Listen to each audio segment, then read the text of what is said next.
Anti-Asian hate surged drastically during the pandemic due to hurtful and false rhetoric from the previous administration. Rhetoric that scapegoated the Asian Pacific Islander community by referring to COVID-19 as the China virus and Kung flu.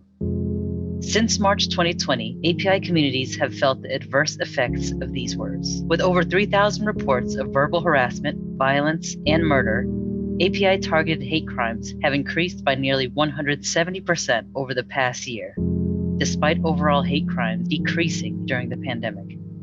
Unfortunately, this is just another chapter in our nation's long history of anti-Asian racism and violence.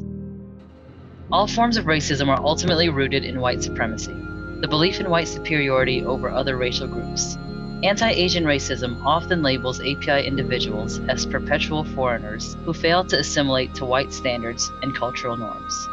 At the turn of the 20th century, white mobs threatened and even lynched Chinese, Filipino, and South Asian immigrants, in part for fear they would taint white American culture.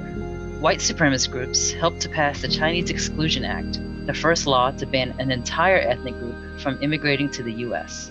White supremacy also paved the way for the U.S. government to violate due process and incarcerate 120,000 Japanese Americans, including many U.S. citizens, during World War II.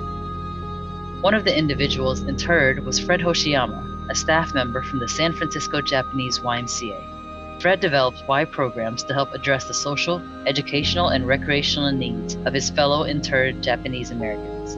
A heroic example of how the Y's mission compels all of us to support those most impacted by racism and inequity and to stand against injustice.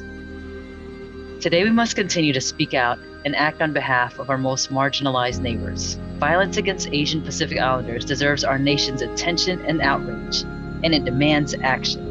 As a leading national nonprofit with global reach, an inclusive mission, and a commitment to becoming an anti-racist, multicultural organization, the Y condemns the violence and the historical racism towards Asian Pacific Islanders in the strongest possible terms. We stand with all Asian Pacific Islanders and especially those who are part of the Y family. Our country and our organization are better because of their spirit, strength, and contributions. The pandemic has exposed the cracks in our society, the layers of systemic racism, and the legacies of injustice that many people have chosen not to pay attention to until now. YMCAs across the nation have been outspoken in condemning the violence against Asian Pacific Islanders. From hosting community forums to leading local community actions, we must take a stand in this moment to advocate for change. We invite you to join us in demanding an end to the racist policies and systems that fuel hate. We need everyone from all races, ethnicities, genders, and backgrounds to stand in solidarity and speak out for equity and justice. I believe this movement is a sign that the Asian American community is done walking away. Racism and hate should never be normalized, and it's time, as a community, to stand up against the hate we've experienced all our lives.